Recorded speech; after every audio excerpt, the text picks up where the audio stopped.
አርዕስተ ዜና። ሕገ መንግስቱንና የፕሪቶሪያን ውል የሚጥሱ ተግባራት ሊቆሙ ይገባል ሲል የትግራይ ኮሚኒኬሽን ጉዳዮች ቢሮ ባወጣው መግለጫ አስታወቀ።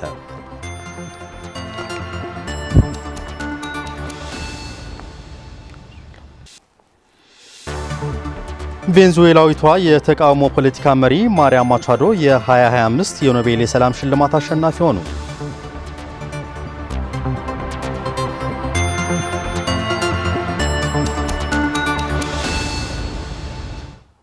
ጤና ይስጥልን ተመልካቾች፣ ከትግራይ ቴሌቪዥን የሚተላለፍ የአማርኛ ቋንቋ ዜናችን አሁን ጀምሯል። ከዜናዎቹ ጋር በእምነት ሰለሞን ነኝ። በቅድሚያ ሕገ መንግስቱንና የፕሪቶሪያን ውል የሚጥሱ ተግባራት ሊቆሙ ይገባል ሲል የትግራይ ኮሚኒኬሽን ጉዳዮች ቢሮ ባወጣው መግለጫ አስታወቀ። አማራ ክልልና የአማራ ሚዲያ ኮርፖሬሽን ምዕራብ ትግራይን የአማራ ክልል አካል እንደሆነ አድርጎ የወልቃይት ጠገዴ ሰቲት ሁመራ ዞን ብለው መጥራታቸውንና ተፈናቃዮችን በመመለስ ረገድ የተዛባ መልእክት ማስተላለፋቸው ተቀባይነት የለውም ሲል ቢሮው ገልጿል። ብርቱካን ጌታዬ ተመልክተዋለች። ሕገ መንግስቱንና የፕሪቶሪያውን ውል የሚጥሱ ተግባራት ሊቆሙ ይገባል ሲል የትግራይ ኮሚኒኬሽን ጉዳዮች ቢሮ ባወጣው መግለጫ አስታወቀ። አማራ ክልልና የአማራ ሚዲያ ኮርፖሬሽን የተለያዩ ስሞችን እየሰጡ ምዕራብ ትግራይን እንደሚጠሩት ይታወሳል ያለው መግለጫው፣ የዚህ ተቀጥያ ደግሞ አሚኮ መስከረም 29 2018 ዓ.ም በቴሌቪዥን መስኮቱ አማካኝነት በአማራ ክልል የወልቃይት ጠገዴ ሰቲት ሁመራ ዞን አስተዳደር ተፈናቃዮችን ለመቀበል ተዘጋጅቷል በሚል ርዕስ ይዞት በወጣው ፕሮግራም የትግራይ የግዛት አካል የሆነውን ምዕራብ ትግራይን የአማራ ክልል አካል እንደሆነ አድርጎ የወልቃይት ጠገዴ ሰቲት ሁመራ ዞን ብለው መጥራታቸውና ተፈናቃዮችን በመመለስ ረገድ የተዛባ መልእክት ማስተላለፉ አሁንም ቀጥሎበታል ብሏል። በተለይ ደግሞ ዘገባው አደገኛ የሚያደርገው በግፍ ከቀያቸው የተፈናቀሉና የተሰደዱ የምዕራብ ትግራይ ነዋሪዎች ላይ በመሳለቅ ጭፍጨፋውን የመሩት አካል ከደሙ ነፃ ነኝ የሚመስል አይነት መብቱን ነፍገው ጨፍጭፈው ያባረሩትን ህዝብ ተመለስ ኃላፊነቱን እኛን ወስድልሃለን ብለው ማቅረባቸው ነው ሲል የትግራይ ኮሚኒኬሽን ጉዳዮች ቢሮ ገልጿል። ተፈናቃይ ወገኖችን መመለስ የማያሻማና ግልጽ ነው። እሱ ደግሞ የፕሪቶሪያ ውል ሳይሸራረፍ መፈጸም ነው ያለው መግለጫው። ለዚህ ደግሞ ተደራዳሪና አደራዳሪ አካላት ኃላፊነት ወስደው ሊሰሩ ይገባል ብሏል። ስለሆነም አሚኮ ላቀረበው ኃላፊነት የጎደለው ፕሮግራም ሊያስተካክሉትና ስራ ላይ ያለው የኢፌዴሪ ሕገ መንግስቱንና የፕሪቶሪያ ውል ከሚጥሱ ተግባራት እንዲቆጠብና የወንጀለኞች ድምጽ ከመሆን እንዲታረም የጠቆመው የቢሮው መግለጫ ይህንን ዘገባ ባዘጋጁት አካላት ላይ ህጋዊ እርምጃ እንዲወሰድ ጥሪ አቅርቧል። በተጨማሪ ደግሞ የፌዴራል መንግስት በእንደዚህ አይነት ኃላፊነት የጎደለው ስህተት የሚፈጽሙ እርምጃ እንዲወስድና ለኢፌዴሪ ሕገ መንግስትና ለፕሪቶሪያ ውል ተገዥ እንዲሆን ጥሪውን አስተላልፏል። ህወሓት ከኤርትራና ከሌሎች ታጣቂ ቡድኖች ጋር በመተባበር ለጦርነት እየተዘጋጀ ነው የሚለውን የፌዴራል መንግስት ክስ ሙሉ በሙሉ መሰረት የሌለው በማለት ውድቅ አድርጎታል። የፕሪቶሪያ ሰላም ስምምነት ሙሉ በሙሉ መተግበሩን ለማረጋገጥ አዲስ ዓለም አቀፍ ተሳትፎ እንዲደረግም ህወሓት ጠይቋል። ታደሰ ልጅአለም ህወሓት ከኤርትራ ጋር ጥምረት ፈጥሯል መባሉን ውድቅ አደረገም። ድንበር ተሻጋሪ ግንኙነት ወደ ሰላም የሚወስድ እርምጃ ነው ማለት።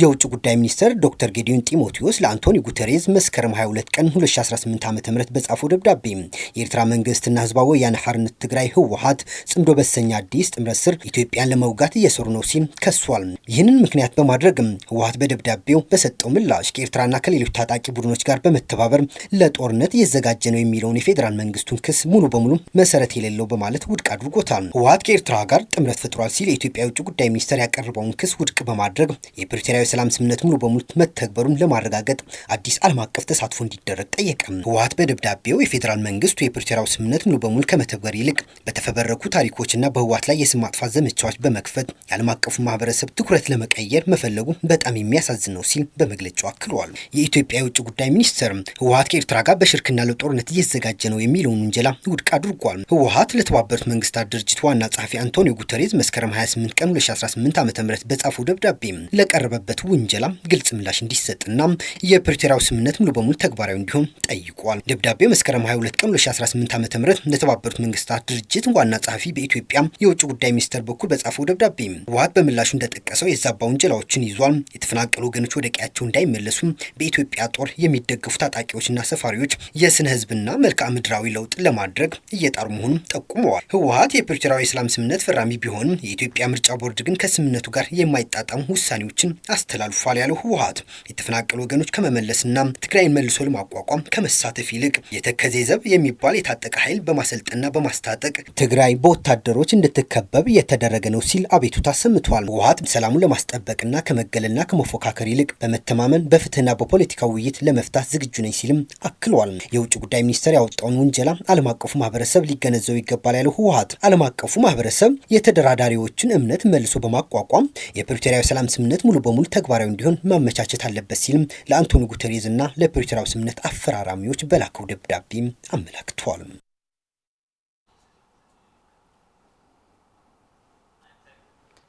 የፕሪቶሪያው የሰላም ስምምነት ተግባራዊ እንዲሆን ተደራዳሪና ደራዳሪ አካላት በትኩረት ሊሰሩ ይገባል ሲሉ የመቀለ ከተማ ነዋሪዎች ጠየቁ። ስምምነቱ ባለመተግበሩ በትግራይ ህዝብ ላይ ያለው ጫና ከፍተኛ መሆኑን በመግለጽ የፌዴራል መንግስት ልዩ ትኩረት ሰጥቶ ሊሰራበት እንደሚገባም አስገንዝበዋል። የዳዊት መኮንን ዘገባ ነው። ሙሉ ብርሃን ዳርጌ አዘጋጅቷለች። በትግራይ በነበረው ጦርነት በሰውና በንብረት ላይ ከባድ ጉዳት ማድረሱን ይታወቃል። ከዚህ ሁሉ ከባድ ኪሳራ በኋላ የፕሪቶሪያው የሰላም ስምምነት መፈረሙን ይታወሳል። የተፈረመው የሰላም ስምምነት ምንም እንኳን 3 ዓመታት ቢሞላውም ተግባራዊ በማድረጉ ላይ ግን ብዙ መነቃቃቶች አይስተዋሉም።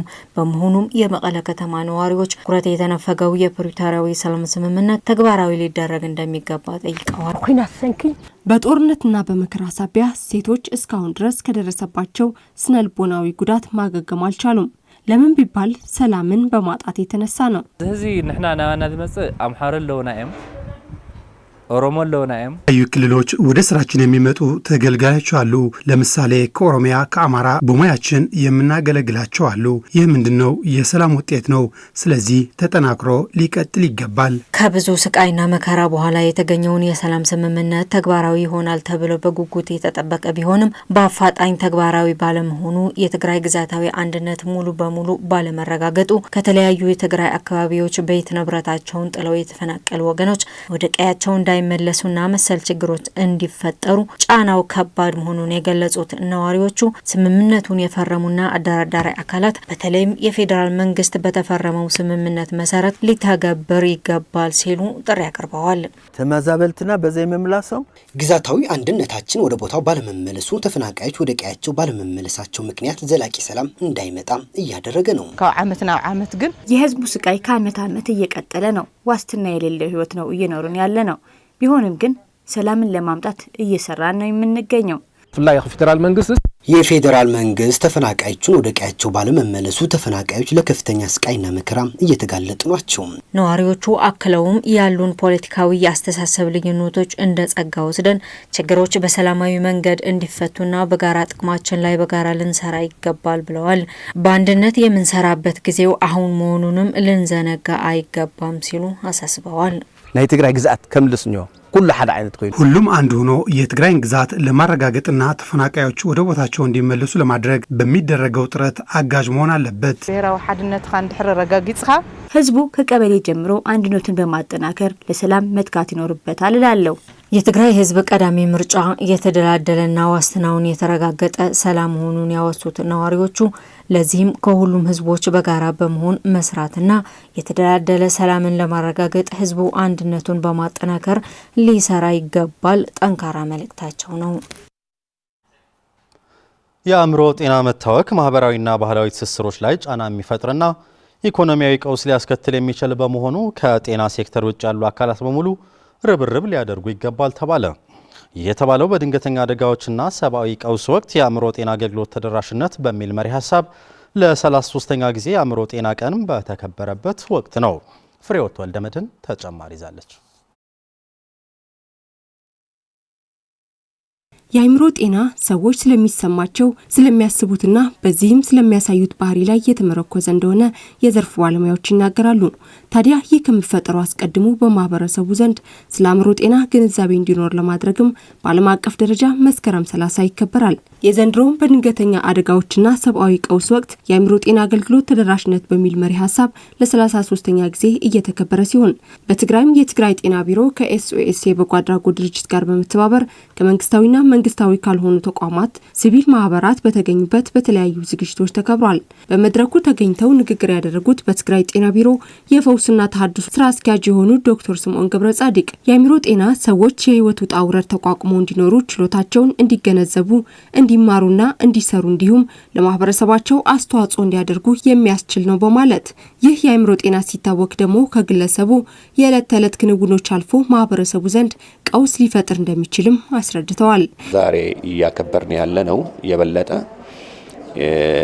የዚህ የአእምሮ ጤና ተደራሽነት ለመጨመር በተለይም ደግሞ ግጭቶች ወይም ደግሞ ሰው ሰራሽና ሰው ሰራሽ ያልሆኑ አደጋዎች ሲደርሱም የሚደርሰው የአእምሮ ጤና መቃወስ ትልቁ መንስኤ ይሆናል። የአእምሮ ጤና መታወክ በተለይም ማህበራዊና ባህላዊ ትስስሮች ላይ ጫና የሚፈጥር ኢኮኖሚያዊ ቀውስን ሊያስከትል የሚችል በመሆኑ ከጤና ሴክተር ውጭ ያሉ አካላት በሙሉ ርብርብ ሊያደርጉ እንደሚገባም ዶክተር ስምዖን ጥሪ አቅርበዋል። አጠቃላይ ማህበረሰቡም ትልቅ አስተዋጽኦ ይኖረዋል። ይሄ ማለት ምንድነው? ያለውን ትውልድ በማነጽ መልካም የሆኑ ምግባሮች ኤክሰርሳይዝ የሚደረግበት ቦታዎች በማዘጋጀት አርአያ የሚሆን ትውልድ በመቅረጽ ትልቁ አስተዋጽኦ ይኖረዋል። በሀገራችን በተለይም በትግራይ በተፈጥሮ የሚሆን ሰው ሰራሽ አደጋ ሳቢያ የአእምሮ ጤና መታወክ እንደሚከሰት የገለጹት ዶክተር ቴድሮስ በዚህም ከ5 ሰዎች መካከል ቢያንስ አንዱ ላይ እንደሚታይም አስረድተዋል። እዚህ በሀገራችን አሁን በክልላችን ከ5 ሰው አንድ ሰው በተለያየ ደረጃ የሜንታል ሄልዝ ወይም የስነ አእምሮ ሕክምና ይፈልጋል። ይሄም ምለው ያለው ሆስፒታል ያስፈልገዋል ማለት አይደለም። ሁሉም ሰው አንዳንዱ ከጓደኛው ጋር አውርቶ የሚፈታለትም ሊሆን ይችላል። አንዳንዱ የሃይማኖት አባቶችን ምክር ይፈልጋል። አንዳንዱ ደግሞ ያው የጠፋ ልጅ ካለ ልጁን ሲያገኘው የሚመለስ ነገር ይሆናልና ግን ሁሉንም አካቶ ግን ከ5 አንድ ሰው የሜንታል ሄልዝ ወይም የስነ አእምሮ እገዛ ይፈልጋል። ከጠቅላላው ሕክምና የሚፈልጉ ደግሞ 5% ናቸው። ከትግራይ ትምህርት ቢሮ ወክለው የተገኙት አቶ አሸናፊ መኮንን በበኩላቸው በትግራይ ያለፉትን ችግሮች በመመርመር የመፍትሄ አቅጣጫ ለማስቀመጥ የተለያዩ ጥናቶች እንደተከናወኑ በመግለጽ በተለይም በትምህርት ዘርፉ ላይ ደህንነቱ የተጠበቀ የመማር ማስተማር ሂደት መፍጠር ያስፈልጋል ሲሉም ተናግረዋል። አእምሮ ጤናና ማህበራዊ ስነ ልቦና ድጋፍ ላይ የሚሰራ አካል ሁሉም በጋራ እንደ ክልል ችግሩ ምንድነው? እንዴት ኢንተርቬን ልናደርግ እንችላለን? ችግሩን ልንቀርፍ እንችላለን? ከዛስ በኋላ ያለው ክትትል ተቋማዊ ሰስተነብል ማድረግ ላይ እንዴት አብረን እንሰራለን? ሁለተኛው የምንሰጣቸው እንደ ትምህርት ወደኛ ዘርፍ ደግሞ ስንመጣ እንደ ትምህርት ደግሞ የሚሰጠው ኮንሴፕቹዋል ነገር መሆን የለበትም። የጽንሰ ሀሳብ ላይ ያተኮረ ነገር መሆን የለበትም። ጥሩ ነው እሱ እውቀቱ እንዳለ ማስገንዘብ። ሆኖም ግን ወደ አውዳችን ስናመጣው ትምህርት ቤት ውስጥ የሚሰለጠነው መምህርና ተማሪ እንዴት ነው ሂሊንግ ነው ወይም ድህነቱን እንዴት ነው ሊያመጣ የሚችለው የሚለውን ነገር ታሳቢ አድርገን መስራት አለብን። በዓለም አቀፍ ሜዲካል ኮርፕ አይኤምሲ በዩኒሴፍ በተመደበው ከ54 ሚሊዮን ብር በላይ የተገነቡ የውሃ ተቋማት በማዕከላዊና ሰሜን ምዕራብ ዞኖች 5 ወረዳዎች አገልግሎት መስጠት ጀመሩ። የመጠጥ ውሃ ተቋማቱ መገንባታቸው የውሃ ወለድ በሽታዎችን ለመከላከል እንደሚያስችላቸው የማዕከላዊና ሰሜን ምዕራብ ነዋሪዎች ገልጸዋል። ለመለስ አባዲ ዘገባ ታደሰ ልጅ አለም። ከዩኒሴፍና ኢንተርናሽናል ሜዲካል ኮርፕስ ጋር በመተባበር ከ54 ሚሊዮን ብር በላይ በሆነ ውጪ የተገነቡ የውሃ ተቋማት አገልግሎት መስጠት ጀምረዋል። በዓለም አቀፍ ሜዲካል ኮርፕና በዩኒሴፍ በተመደበው ከ54 ሚሊዮን ብር በላይ የተገነቡ የውሃ ተቋማት በማዕከላዊና ሰሜን ምዕራብ ዞኖች 5 ወረዳዎች አገልግሎት መስጠት ጀምረዋል። የመጠጥ ውሃ ተቋማት መገንባታቸው የውሃ ወለድ በሽታዎችን ለመከላከል እንደሚያስችላቸው የማዕከላዊና ሰሜን ምዕራብ የ5 ወረዳ ነዋሪዎች ተናገሩ። በዩኒሴፍ ኢንተርናሽናል ሜዲካል ኮርፕ እርዳታ በዛናም፣ በአህሳ፣ አሕፈሮም፣ ራህያና አክሱም ወረዳዎች በፀሐይ ኃይል የሚሰሩ የውሃ ጉድጓዶች መሆናቸው የተገለጸ ሲሆን የውሃ ተቋማቱ የተገነቡባቸው አካባቢዎች ነዋሪዎች በትግራይ የተካሄደው የጄኖሳይዳዊ ጦርነትን ተከትሎ ተቋሞቹ በመውደማቸው ለተለያዩ የውሃ ወለድ በሽታዎች መጋለጣቸውም ተናግረዋል። የማዕከላዊ ዞን ከተማ ጉዳዮች አማካሪ አቶ ጽጌ ተስፋይና የሰሜን ምዕራብ ዞን የማህበራዊ ጉዳይ አማካሪ አቶ ኢልፊዮስ ታደሰም የሶላር ጉድጓዶች የህብረተሰቡን ጥያቄ ምላሽ የሰጡ መሆናቸውን በመግለጽ አስፈላጊ ክትትል እንዲደረግላቸው ገልጸዋል። የትግራይ ውሃና ኢነርጂ ቢሮ ምክትል ኃላፊ አቶ ታጠራ አዲስ እንዳሉት በትግራይ የውሃ ተቋማት በመውደማቸው ህብረተሰቡ ለከፍተኛ የንጹህ መጠጥ ውሃ እጥረት መዳረጉ በማውሳት ህብረተሰቡ በአግባቡ እንዲገለገልባቸው ጥሪ አቅርበዋል። የኢንተርናሽናል ሜዲካል ኮርፖሬሽን የዋሽ ፕሮግራም አስተባባሪ አቶ ሐዲሽ ፍስሐ ድርጅታቸው የንጹህ መጠጥ ውሃ ፍላጎትን ለማሟላት በጀት በመመደብ እየሰራ መምጣቱን ገልጸዋል። በትግራይ የዩኒሴፍ አስተባባሪ ሚስተር ፊሊፕ ኦቴኖ ድርጅታቸው በትግራይ ጦርነት ምክንያት ጉዳት በደረሰባቸው አካባቢዎች በእናቶች በህፃናትና በመላው ህብረተሰቡ የሚስተዋለውን የንጹህ መጠጥ ውሃ ችግር ለመቅረፍ እየሰራ መሆኑን በመግለጽ አጠናክሮ እንደሚቀጥልበትም ተናግሯል። በመጨረሻ ቬንዙዌላዊቷ የተቃውሞ ፖለቲካ መሪ ማሪያ ማቻዶ የ2025 የኖቤል የሰላም ሽልማት አሸናፊ ሆኑ። ማሪያ ኮሪና ማቻዶ በአገራቸው ዲሞክራሲ መብቶችን በማቀንቀናቸውና አገራቸው ወደ ዲሞክራሲ ሽግግር እንድታደርግ በመታገላቸው የዚህ ዓመት የኖቤል ሽልማት ማሸነፋቸውን ኮሚቴው አስታውቋል። ለቢቢሲ ዘገባ ብርዛፍ ገብረጻድቃን። Venezuela's main opposition leader, Maria Corina Machado, has been awarded the prestigious award for her work to promote democratic rights in the country.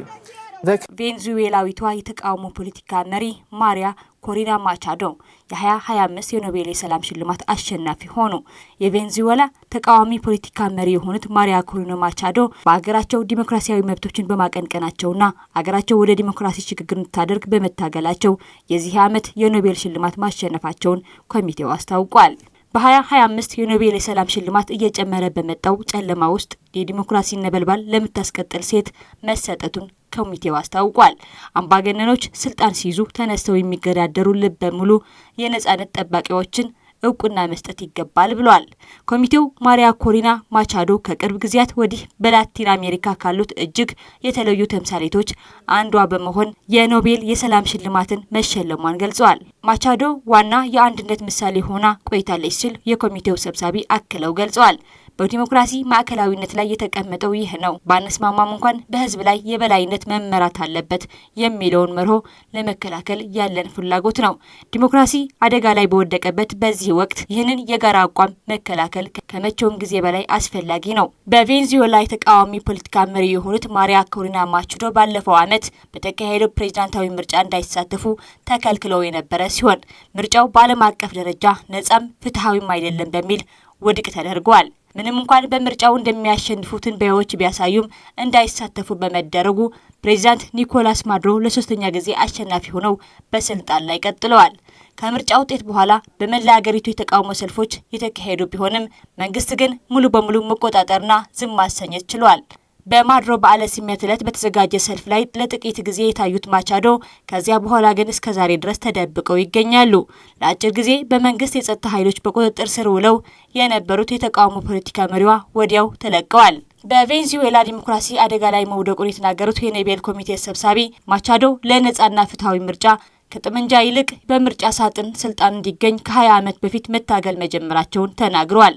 አክለውም ለነጻነት ስትሰራ ዓመታትን አሳልፋለች ሲሉ ተናግረዋል። ኮሚቴው ለቬንዙዌላ ህዝቦች ዲሞክራሲያዊ መብቶችን በማስፈንና ፍትሐዊና ሰላማዊ ከአምባገነንነት ወደ ዲሞክራሲ ለመሸጋገር ባደረገችው ትግል ማሪያ ኮሪና ማቻዶ የኖቤል የሰላም ሽልማት እንዲሰጣት በመግለጫው ላይ ተጠቅሷል። የኖቤል ኮሚቴ በዚህ ዓመት በተደጋጋሚ ሽልማቱ ይገባኛል ሲሉ የነበሩት የአሜሪካው ፕሬዝዳንት በመተው ቬንዙዌላ ላይ ማተኮር መጥተዋል። የኖቤል የሰላም ሽልማት አሸናፊ ከሜዳሊያና ምስክር ወረቀት ባሻገር 11 ሚሊዮን የስዊድን ክሮነር 1.2 ሚሊዮን ገደማ ተሸላሚ ይሆናል። የኖቤል ሽልማት በስዊድናዊ የፈጠራ ባለሙያ ሳይንቲስት የንግድ ሰው አልፍሬድ ኖቤል ነው የተመሰረተው። የኖቤል አሸናፊዎች ሽልማት ስነ ስርዓት የሚካሄደው አልፍሬድ ኖቤል በ1896 በሞተበት ቀን ታህሳስ 10 ወይም ዲሴምበር 10 ይሆናል። ተመልካቾች ዜናዎቻችን አብቅተዋል። ስለተከታተላችሁ እናመሰግናለን። ከቀሪዎች የትግራይ ቴሌቪዥን ዝግጅቶች ጋር መልካም ቆይታ ይሁንላችሁ።